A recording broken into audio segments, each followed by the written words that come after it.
This week, tune into our episode of Go Digital and learn how to set up an HDMI switcher that helps you connect multiple devices to your TV in the Tech Quest segment. Learn how to function water filters that have an extension pipe to collect the filtered water in the Ask Rescue segment. In our Top 5 segment, learn top 5 important tips to keep in mind while purchasing a Wi-Fi router. In the What Works For You segment, we tell you how to sync multiple accounts on both an Android and iPhone device. In the Easy Hack segment, learn how to access multiple keyboards on your Android smartphone. In the Before You Buy segment, get all the dope on how to decide what headphones are best for the avid runner in you. In the Tip and Tricks segment, learn the smartest way to shoot underwater with your smartphone.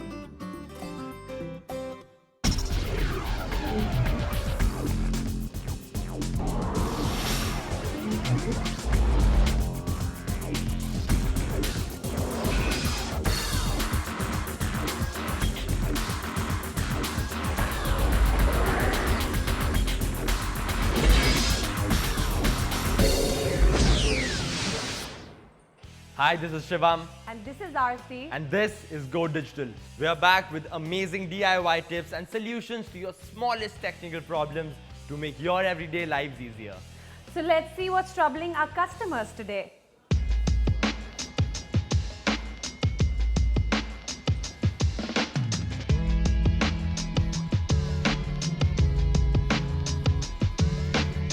Hi, Hi. can we help you with something? Sure. My name is Raghav and I'm actually trying to connect multiple devices to my television at home. Do you guys think you can help me out? Of course. Shivam and his rescue team can come over to your place and set up a HDMI switcher that can connect various devices to your television. Oh, that's great. So why don't you give me your address and we'll see you at yours? Sure.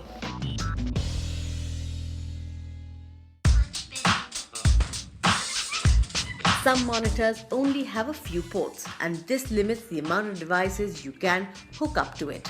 In most cases, monitors have one VGA port and one HDMI port, but you may want to use a PlayStation, computer and/or laptop with it.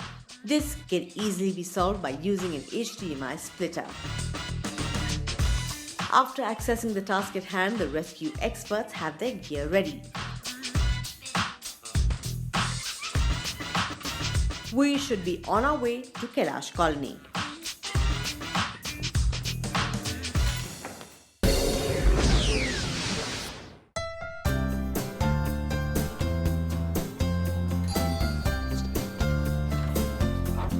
Hi. Hi, Shivam. How are you? Good. Hi.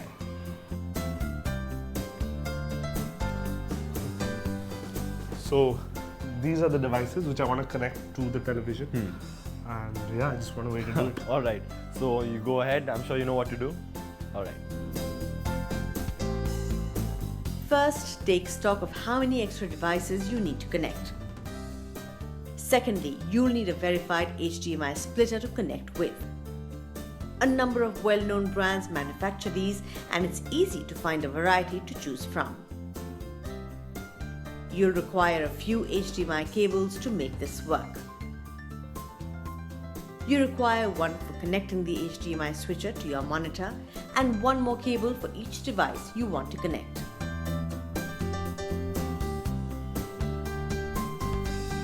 Place the HDMI switcher in a spot where it is easily in reach of all of the components and the input you want to use, for example your TV or receiver, as well as a power outlet.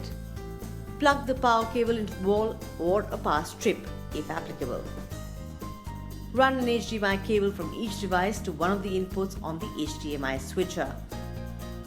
To do this, simply plug one end into the appropriate port in the side or back of the device and the other into one of the ports on the switcher. Some switchers have the inputs pre-labeled with words like game console, DVD and CD. Try to match these up with your devices if you can. Run your HDMI cable from the switcher to the input on your TV receiver or other input device. Do not plug it into any of the component ports. there will be a separate port just for this purpose. So, is it done? Yeah, it seems to be done. So, do you want to have a look? Yeah, Sure, fantastic. So, and be sure to ask. Turn on your input device and run through the input options until you get to the channel connected to the HDMI switcher. Use the remote that came with the switcher to switch between different content that you want to watch. You may also want to push the button on the switcher that is in front of the device. Yeah, so this is your laptop connected on the screen, and then with that new controller you could... Check to make sure your audio and visuals are working properly. My world is fire and blood. If not, make sure your cable connections are tight and that you press the right button on the switcher. So, we'll take your leave. Yeah, thank you so much. Always a pleasure. That's fantastic.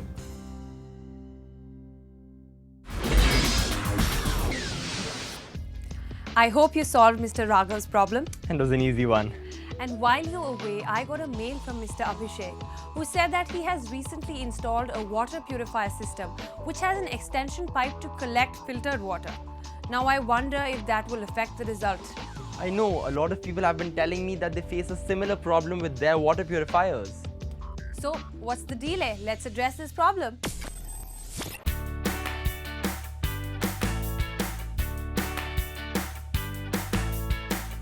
Water filters use two different techniques to remove dirt. Physical filtration means straining water to remove larger impurities. In other words, a physical filter is a glorified sieve. Maybe a piece of thin gauze or a very fine textile membrane.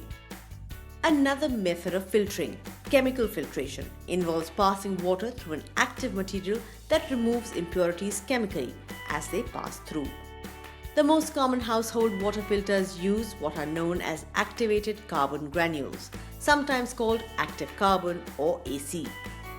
Based on charcoal that has a huge internal surface area, packed with nooks and crannies that attract and trap chemical impurities through a process called adsorption.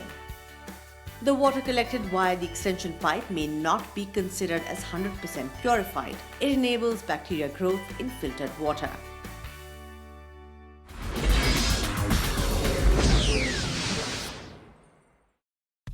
In today's day and age, it is impossible to imagine life without Wi-Fi. Whether it's our phones being connected or having all the devices at home Wi-Fi enabled, it is now a necessity that makes life much easier. And as we know, most of our activities and chores are moving online, which is why we've compiled a list of things that you should keep in mind while making a Wi-Fi router purchase. If you're using Wi-Fi in your house, the odds are good that you just went with the free router that the ISP provided. It's convenient since you don't need to set up anything and it saves both time and money. And then the problems start. The network is slow or doesn't reach most parts of your house, and there's not much you can do about it. Most people avoid buying a router themselves because of the complications of the specifications and the effort it takes to understand them. The most common use of a Wi-Fi router is to share an internet connection between various devices, but that's not its only use. You can even use the router even without an active internet connection to connect your devices like smartphones, tablets, TVs, computers to each other for streaming videos, file transfers and more. In such a case, you'll obviously have no ISP and will need to invest in a router of your own. Wireless range depends on many factors: how many radios and antennas it has, what frequency it broadcasts on, interference. Wireless AC routers provide the best connectivity at the farthest range, followed by wireless N routers. Wireless speed. Wireless AC routers are 3 times faster than wireless N, and wireless N routers are 14 times faster than wireless G. If you use real-time applications like gaming or streaming video, wireless AC will offer a superior experience to N or G. Dual band connectivity. Single band routers operate on one wireless frequency only, the 2.5 GHz band. While it works well for surfing the internet, this frequency can get overly congested, making it unsuitable for high bandwidth apps like streaming video. Dual band routers transmit data over the 2.5 GHz band and the 5 GHz band, which is less prone to interference from other devices. Dual band means less interference and faster speeds. Backward compatibility. Always choose a router with a wireless standard which supports all previous wireless standards, because the device which you want to connect to wireless network might be supporting only old Wi-Fi standards. Beamforming technology. Wi-Fi signals broadcast using multiple antennas and multiple input, multiple output technology. MIMO allows for higher data transfer rate due to the transmission of multiple data symbols by simultaneously using multiple antenna. Beamforming technology is added, which provides additional performance and coverage to devices.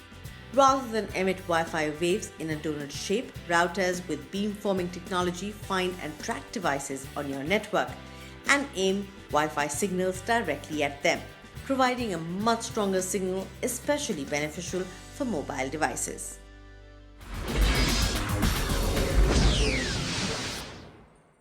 In our next segment, we show you how to add multiple accounts to your Android mobile phone so that you can access them on the go. When an Android phone is initially set up, it only asks for one Google account to associate with the phone. More accounts can be added along with the same syncing features that accompany the primary account. Access the settings menu on your phone and then add accounts and select the type of account.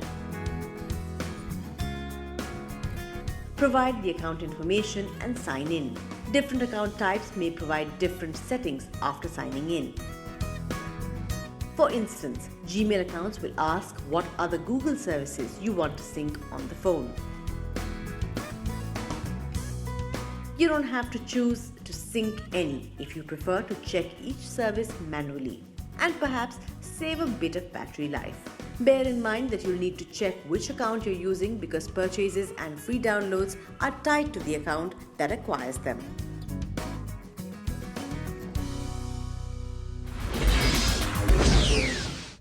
Coming up next on this episode of Go Digital. In the Easy Hack segment, learn how to set a multiple keyboard setup. In the Before You Buy segment, choose the right headphones to complement your running. In the Tips and Tricks segment, learn how to shoot underwater with these simple DIY tricks.